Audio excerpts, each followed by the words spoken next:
Hello साथियों, नमस्कार। हमारे देश की मीडिया को 3 से 4 महीने तक एक ऐसा काम मिल गया था जो सिर्फ काम से उसको फुर्सत ही नहीं थी।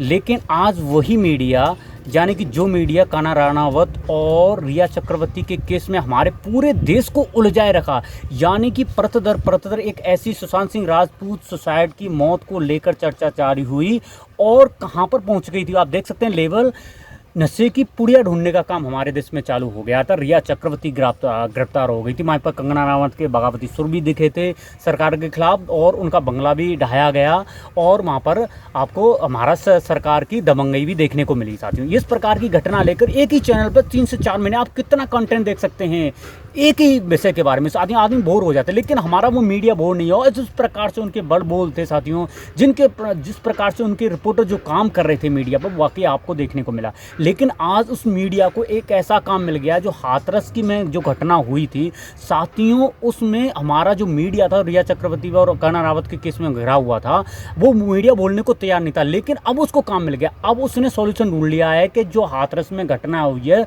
उसके पीछे एक बहुत बड़ी साजिश थी। इसमें एक इंटरनेशनल फंडिंग के द्वारा ये काम हो रहा था। ये मीडिया हमारी बता रही है, यानी कि बलात्कार की घटना पर जिस प्रकार से उत्तर प्रदेश ने जो स्टेप लिया था, आधी रात को संस्कार किया था, उस पर हमारे वो मीडिया ने कुछ नहीं बोली।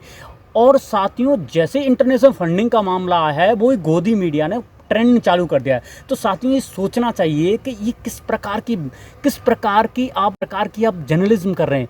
यार, आपको अगर ट्रेंड ही चलाना तो शुरू से सिलसिलेवार तरीके, लेकिन आप हर चीज़ में, यानी कि अगर सरकार के खिलाफ कोई भी विरोध जाता है तो आप किसी इंटरनेशनल फंडिंग से जोड़ दिया जाता है, आप उसको एक संगठन से जोड़ दिया जाता है, आप उसको देशद्रोही बता देते हैं। साथियों, जिस प्रकार से ये घटना पहली बार नहीं है, जैसे शाहनवाई का घटना लीजिए, जहाँ पर हमारे दिल्ली यूनिवर्सिटी में जो घटना हुई थी, जेएनयू में जो घटना हुई थी, जामिया इस्लामिया में जो घटना हुई थी, इसमें बताते हैं इंटरनेशनल फंडिंग। जहाँ पर जिस प्रकार का जो भी उपद्रव होता है सरकार के खिलाफ में, तो साथियों वो इंटरनेशनल फंडिंग बताई जाती है। ये कहाँ तक सही बात है साथियों का? अगर सत्ताधारियों पर हम कोई सवाल करें और उसका उनके पास उत्तर ना हो, तो उस सबसे बड़ा जो ट्रेंडिंग टॉप है, सबसे बड़ा जो वक्तव्य बोले जाते हैं विपक्ष के लिए, वो बोले जाते हैं कि ये आतंकवादी हैं, ये देशद्रोही हैं और इनके पास बहुत बड़ी इंटरनेशनल फंडिंग काम कर रहे हैं, बहुत बड़े आतंकवादी हैं, गिरोह हैं, इनको फंडिंग करें।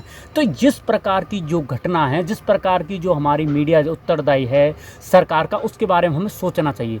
साथियों, हाथरस के केस में क्या बता रहे हैं अब मीडिया, और साथियों ये स्पष्ट कर रही है हमारी उत्तर प्रदेश की पुलिस। और साथियों, हमारे उत्तर प्रदेश की पुलिस ने पहली बार हलफनामे में लिखा है और कोर्ट को कहा गया है कि हमने जो अंतिम संस्कार था, आधी रात को अंतिम संस्कार करना पड़ा, उसके पीछे की वजह थी कि साथियों कोई हिंसा न भड़क जाए। तो साथियों, इतना ही उनको पता था, इतनी ही उनके पास जानकारी थी। तो साथियों, ये जो चीज़ें सरकार के पास जो सारी व्यवस्था है पुलिस की, ये पहले इंतजाम क्यों नहीं किया था? यानी कि आप परिजनों के परिवार वालों से विपक्ष को नहीं मिलने दिया जा रहा है, कोई भी हो, किस प्रकार लाठी बरसाया जा रही है, कितनी बड़ी फोर्स खड़ी कर दी गई है वहाँ पर साथियों, और हाथरस में घुसने नहीं दिया है पूरा विपक्ष। तो साथियों, वही पुलिस फोर्स क्या उस रात को भी खड़ी हो सकती थी क्या? बिल्कुल हो सकती थी अगर सरकार चाहती थी। लेकिन साथियों, ऐसा नहीं हुआ। अब ऐसे ही आपको घटना लग रहा था, ऐसे ही आपको लग रहा था कि आपको ये भड़क सकती है, तो साथियों वो व्यवस्था पहले भी की जा सकती थी पुलिस के द्वारा। क्या होता, परिजन उनसे मिल लेते 2-4 मिनट के लिए, तो क्या दिक्कत हो जाती? जो अंतिम संस्कार था हिंदू रीति रिवाज के अनुसार हो सकता था क्या? नहीं साथियों, ये सारी चीज़ें हो सकती थी। लेकिन हमारी पुलिस की मनसा पे सवाल उठता है कि साथियों ये क्यों नहीं हुआ? और पहली बार पुलिस लिख रही है क्या? सब आपको पता है कि सारी चीज़ें होने वाली हैं, फिर भी ये इस प्रकार की घटना क्यों नहीं रुक सकती? साथियों, ये बहुत बड़ा सवाल है। ये इसके पीछे किसकी फंडिंग है? अब विपक्ष को बता रहे हैं कि इसके में ये इंटरनेट से फंडिंग हुई है, पता नहीं कौन सी फंडिंग क्या हुई है, अभी तक कोई सी प्रकार का कोई जाँच नहीं हुई है। CBI से बोला है केस होगा आदि। आजकल जो भी ऑर्डर दिया जा रहा है मौजवानी दिए जाते हैं। हमने बोला है कि ये इसकी जाँच CBI करेगा, लेकिन ये वर्बली बोला है, लिखित में कहीं नहीं दिया, और पता नहीं CBI जांच करेगी या नहीं करेगी। इस प्रकार के जो हलफनामे दिए जाते हैं हमारी सरकार की तरफ से, और कहीं विपक्ष अगर सवाल पूछता है, कोई आम नागरिक सवाल कर दिया तो उसको आतंकवादी ठहरा दिया जाता है। साथ ही ये सारी जो चर्चा है हमारे देश में जिस प्रकार की होती है, इंटरनेशनल से फंडिंग से जोड़कर इसको मामला है जो रफा दफा करने का काम हमारी सरकार करती है, कहीं ना कहीं हमें इसके बारे में सोचना चाहिए साथियों। जय हिंद।